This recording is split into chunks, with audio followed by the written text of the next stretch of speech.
Pemirsa, Ketua Umum Pemuda Gak Beres Tegawati Suparnotural menyatakan keheranan terhadap ibu-ibu antri minyak goreng murah. Tegawati menyarankan alternatif memasak seperti merebus, mengukus, dan merejak.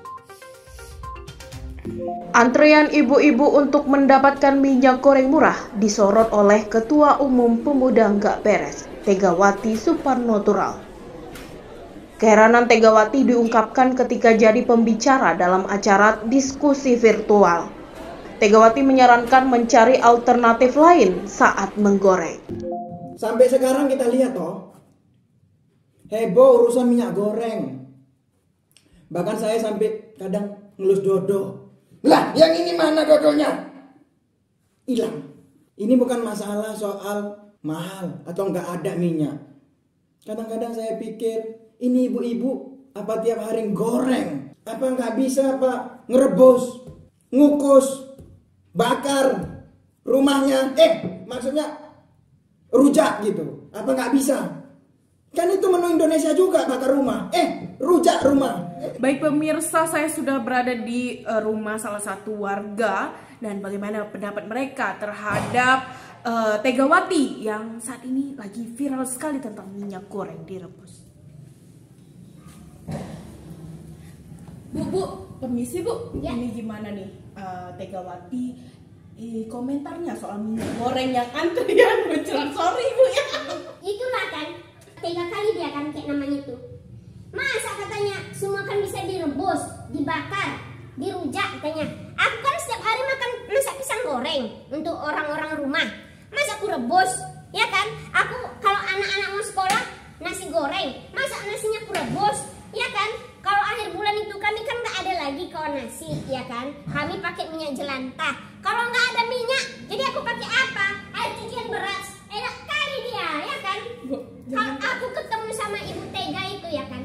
Kewer gitu, cewek retakkan rahangnya. Waduh. Ibu bilang sama dia ya, kalau ibu nanti ketemu sama Ibu Tega itu, bilang main manja ke daerah Tunggung sini, biar ku retakkan rahangnya, pecahkan, ku tumbuk giginya.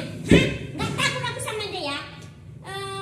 Sekali aku Tega kali jadi ibu-ibu itu. Baik, terima kasih waktunya Bu. Ngomong apa cangkem mulai? Ojo macem-macem lo. Mau tak ilangi BPJS-mu, BLT-mu tak ilangin juga. Macem-macem. Ada tukang bakso lo. Ya maaf Bu. Sekali ting-ting hilang. Bu. Yowis, ojo lali. 2024 coblos moncongnya. Yo, tak potong lo kalau sampai lali. Iya Bude. Iya Bude Tega. Makasih matur nuwun. Waalaikumsalam warahmatullahi wabarakatuh. Mbok yo kok dia datang dari sini. Sejak kapan dia di sini? Masya Allah, Gusti Allah. Janganlah mati BPJS-ku. Hai, bau. Selamat siang, kembali lagi di Kabar Kentang. Telah viral sebuah video seorang ustadz yang namanya sudah tercemar di mana-mana, terkenal di mana-mana, yaitu Ustadz YouTube Manjur. Videonya telah diunggah ke berbagai media sosial dan dibuat parodi oleh banyak orang. Video tersebut adalah video marah-marah, tidak tahu alasannya kenapa. Banyak yang mengatakan, sumber-sumber terpercaya mengatakan bahwasannya Ustadz YouTube Manjur marah-marah karena stres ditinggal boyfriend. Ya, Ustadz YouTube Manjur diolok-olok dan dibuat meme oleh orang-orang banyak karena kemarahannya. Tidak tahu kenapa, bisa jadi juga selain boyfriend, ia juga marah karena kenaikan harga BBM, Pertamax, dan juga disuruh makan pisang 2 untuk pengganti nasi. Sesuai dengan namanya, Ustadz YouTube Manjur yang mengunggah videonya di YouTube pun benar-benar manjur, membuat orang kesal yang melihat mukanya marah-marah memerah seperti bakwan yang direbus tidak terlalu masak alias mentah. Ustadz YouTube Manjur pun tidak tahu kenapa marah-marah di video tersebut. Inilah videonya. Semua umatnya Nabi Musa sama Nabi Harun tuh ngomong, Nabi, jangan ngomong kalah-kalah aja loh. Itu kan sama kayak sekarang saya ini. Manjur, jangan saham aja loh. Boyfriend lo urusin. Emang kita ngurusin apa? Emang kita ngurusin saham, ngurusin apa? Emang kita ngurusin kemudian masuk perusahaan sana, perusahaan sini, nyebut sana, nyebut sini. Emang buat siapa? Yang saya lakukan itu buat boyfriend. Bisa saya ngajak ngomong Anda semua. Saya butuh duit 1 triliun untuk dapatin boyfriend. Bisa? Mau Anda patungan? Mau? Kalaupun mau dan saya terima uang Anda, maka saya akan bermasalah hari ini. Maka itulah saya nipu. Saya bohong. Dengan siapa? Dengan Anda semua. Nangis saya.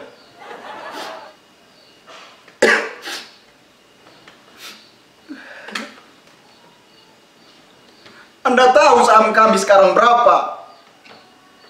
Yang satu nilainya 1,4 triliun rupiah. Bukankah kita butuh dana? Tanya teman-teman direksi. Berapa diminta boyfriend saya? Hai, mau.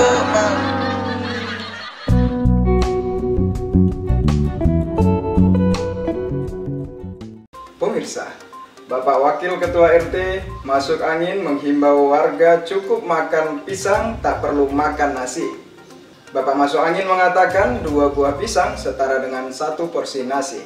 Bapak Ketua RT, Kiai Haji Masuk Angin dan Ibu RT Masuk Angin melakukan studi banding ke Desa Sukasirik, Lebanon Selatan.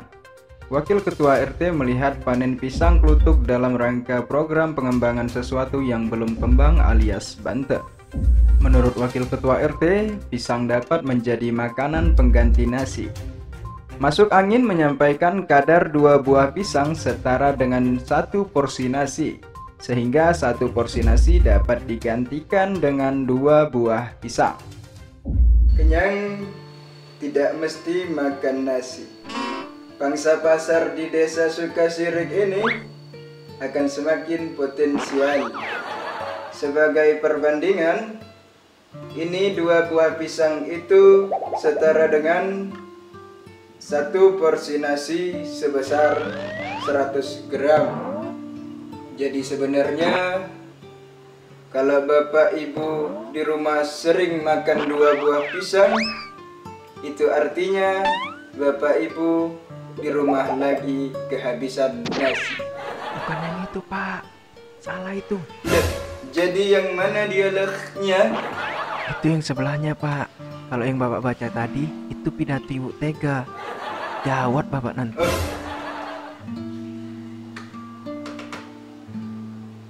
Maaf, saya ralat. Jadi sebenarnya kalau Bapak Ibu makan 2 buah pisang di rumah, itu artinya setara dengan 1 porsi nasi sebanyak 100 gram. Jadi makan 2 buah pisang artinya tidak perlu makan nasi. Tetapi biasanya kita makan nasi iya, makan hati iya. Itu berlebihan. Bapak Masuk Angin menambahkan, gerakan sering dikasih pangan dengan semboyan kenyang tidak harus makan nasi dapat meningkatkan bangsa yang lapar di dalam negeri. Selain Desa Sukairi, Bapak Masuk Angin menilai gerakan ini menjadi peluang kelaparan bagi warga Zimbabwe Selatan.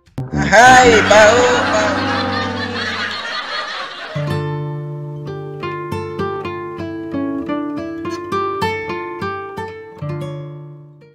Jutaan orang bahkan tidak menyadari bahwa mereka bisa kehilangan jutaan dolar dalam sehari walaupun harus dengan menjual rumah. Dan Anda adalah salah satu dari mereka. Tolong, karena sebenarnya ini adalah aplikasi bodoh. Hai, saya Odong Setiawan dan saya adalah trader profesional. Dan semua yang ada di sini saya dapatkan dari hasil kebodohan Anda, karena saya adalah afiliatornya.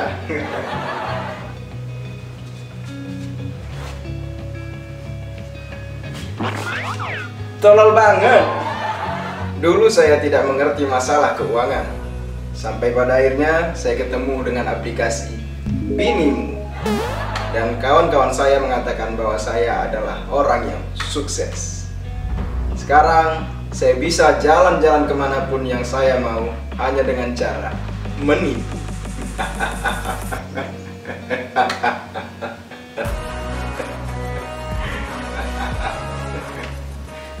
Hai, bau. Jutaan orang bahkan tidak menyadari bahwa mereka bisa kehilangan jutaan dolar dalam sehari, walaupun harus dengan menjual rumah. Dan Anda adalah salah satu dari mereka. Karena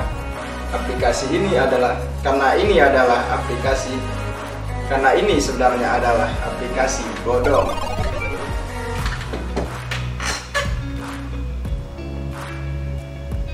Jutaan orang bahkan tidak menyadari bahwa karena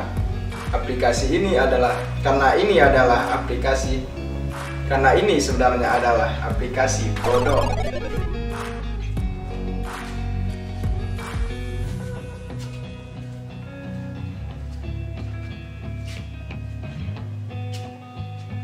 Hai. Tolol.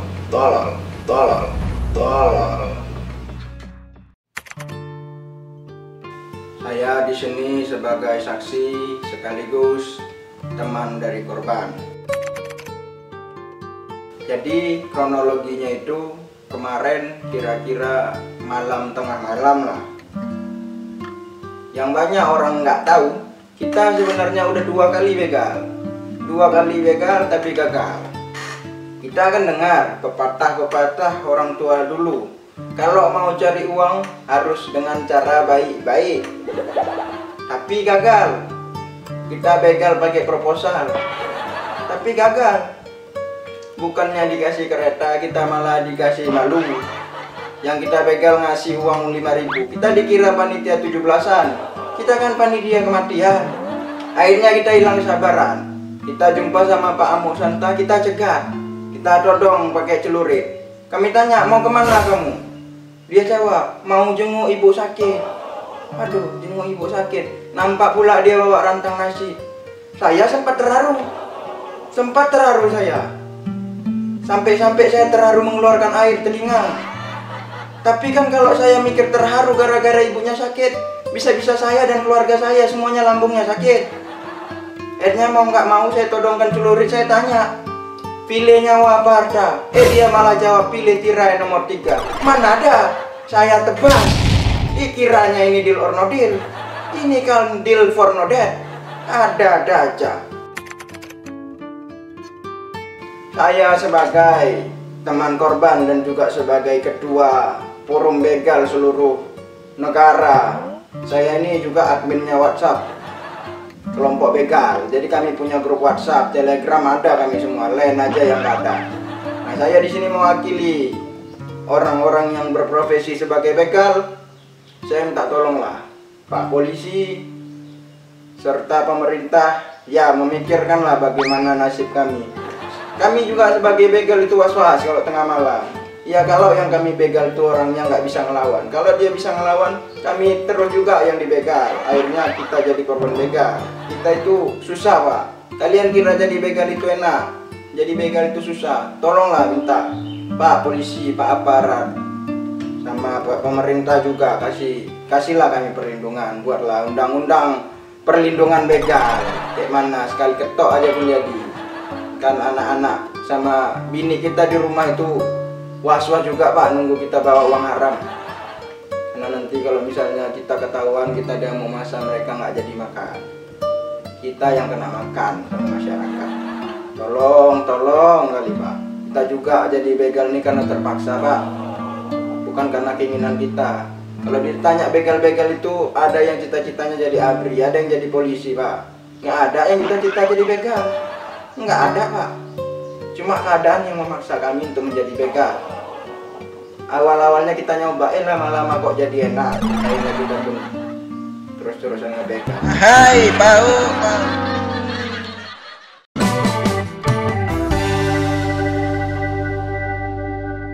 Assalamualaikum, perkenalkan nama aku Bang Odong dan ini boneka keramatku namanya Bocil. Walaupun barangnya kecil,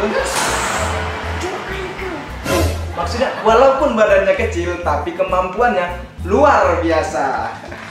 Selain dia bisa kita tanya-tanya, dia juga bisa kita suruh-suruh. Nggak percaya? Lihat ini. Cil, tolong belikan dulu pulsaku, Cil. Bil, enak kali kau. Yang kemarin pun yang lunas. Dengan penonton lah, bikin malu aja. Udah lah, mau kenalkan aja diri kau. Hai guys, assalamualaikum. Nama aku Bocil Bacin. Bodinya kecil, banyak cintanya. Umurku 7 tahun dan aku menjomblo selama 20 tahun. Kok bisa pula menjomblo 20 tahun? Kau kan umurnya masih 7 tahun. Ah, Kok juga ya? Berarti aku memang jomblo bawaan dari kandungan. suka kau lah, Cil. Dan tinggi badanku 120 cm, berat badanku 20 kg, dan ukuran celanaku. Itu nggak penting. Ah, Ada yang mau belikan celana dalamku? suka kau lah, suka kau. Dan aku bercita-cita mau menjadi dokter. Alasannya? Yalah, aku ini kan budak baik dan aku ini robot baik. Hmm. Kalau aku jadi dokter, orang-orang lewat depan rumahku semuanya kusuntik gratis. Jus, jus, jus. Tapi Cil, ketawa aja engkau. Tapi dengar dulu ini kan, kalau orang-orang yang lewat itu belum tentu semuanya sakit. Kan yang lewat tuh bisa jadi sehat. Kenapa pula kau suntik? Ya, tapi kemarin orang sebelah rumahku sehatnya dia. Hah? Tapi kenapa orang tuh semuanya disuntik? Ya. Keluarganya? Kenapa, Cil? Gak tahu. Katanya kalau nggak disuntik nanti nggak dapet BL. Jangan ngomongin BLT, itu beda lagi, itu vaksin, Cil. Iya, walaupun vaksin, apa itu namanya? Tetap aja yang dijolok-jolok. Jus, jus, jus, sama aja itu. Suka kau lah, Cil. Jadi gini lah, ini kan dunia ini lagi pandemi, ya kan? Kayak mana lah pandangan kau, Cil? Pandanganku cantik-cantik kali cewek di depan ini, Mak. Adiknya ini bukan itu maksudku, Cil. Kenapa itu glowing kali dia, Mak? Udah. Ah, kau pantang nengok betina. Ini ya, ini kan dunia lagi pandemi. Jadi, kayak mana lah menurut kau negara kita ke depannya, Cil? Begini, Wak. Aku ini kan boneka. Ah. Aku bukan paranormal kayak Ki Joko itu bodoh. Kok bodohnya aku pula, Cil? Ah, Ki Joko bodoh. kalian yang bodoh. Tapi, boneka kan sering diagung-agungkan, Cil. Ah, kenapa? Hati-hati kalau ngomong. Hilang kau nanti. Hah? Iya, kan? Bapak sudah lewat. Kau kan boneka, mau kemana kau? Aku lapar, mau beli bakso. Oh, kira tadi mau lari, takut hilang ya. Iya. Kau cepat sembunyi, hilang deh nanti.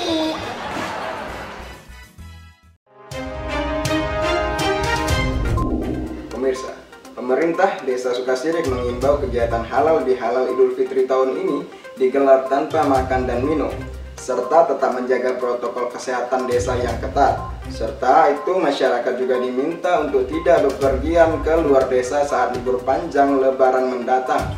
Lah, ngapain Lebaran ya? Pemerintah Desa Sukasirik kembali mengeluarkan aturan bodohnya yang katanya untuk mengantisipasi penyebaran penyakit COVID-19 yang mulai melandai.